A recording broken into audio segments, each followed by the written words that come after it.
that President Biden is not being embraced the way he should.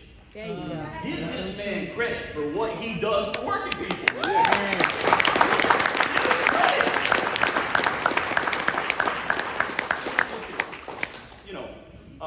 He looks old. Who gives a crap? Who gives a crap? The price of gas is high. He doesn't control that any more than you or I do. No. He doesn't control that. But what is he doing? That's right. What does the man do? What is his record for working people? Unemployment has never been so low.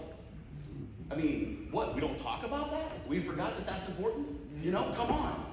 Wages are going up. Inflation happens because wages are going up. Right. You can't win for trying around here. What do you gotta do to get some respect? When he's not on TV enough, who cares? I was tired of seeing President Trump on TV all the time saying some stupid stuff.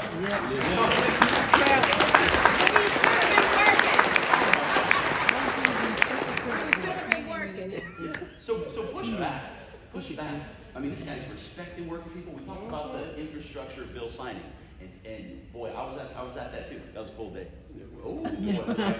I said, Nancy Pelosi, she was out there for an hour. It was cold. I felt bad for her. She was shivering.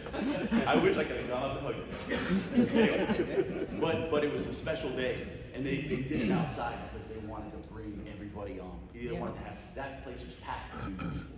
When Biden was up there, then he starts giving shout outs. Not only does he say unions, he knows them all. He knows everything. He rattled off 30 different unions. He knew how the provisions of that bill benefited our members, working people of every single one of those unions. He mentioned the provisions and who it was going to benefit.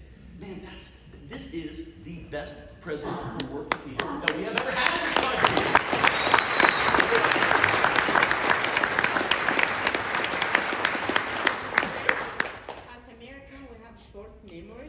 I still think Biden people need to get out and tell their stories because we know, but most people they need to do like Trump did. I don't know White House time. They need to tell in Facebook, whatever. This has to come out because now people they're comparing. Oh, the gas is high, and we don't want to vote for him. So she said, you all can't hear me. She's saying we have short memories, and so we got to tell the story. We're not going to tell the story of what's right for working people. Nobody's going to do it other than us. Nobody's going to fight that fight and get it right. Because there's so much smoke and mirrors out there. There's so much misinformation. A lot of people cannot tell the difference. They think they know what they're talking about. They've been given propaganda. They haven't been given the facts about what's good for working people. Your union will tell you what's good for working people. That's right. Anybody else is a fake prophet.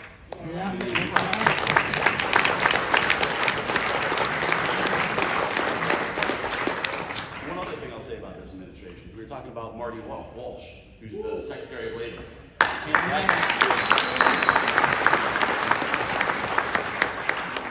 He's the co-chair of that White House task force on worker empowerment and organizing and empowerment. That's a mouthful.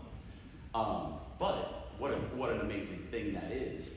They had a meeting at the White House that I was able to attend, and I got to meet Marty Walsh and talk to him for a little bit. And he took out his cell phone, he took my cell phone, and he typed his cell phone number into my cell phone. And then he said, "Look, I'm the person who fights for labor in this administration. You got workers at 35 different agencies across the country. If you need anything, you call me." Let me tell you, when I call that number, it don't matter the hour. He picks up, and I say, "Hey, that's an amazing thing." That's right.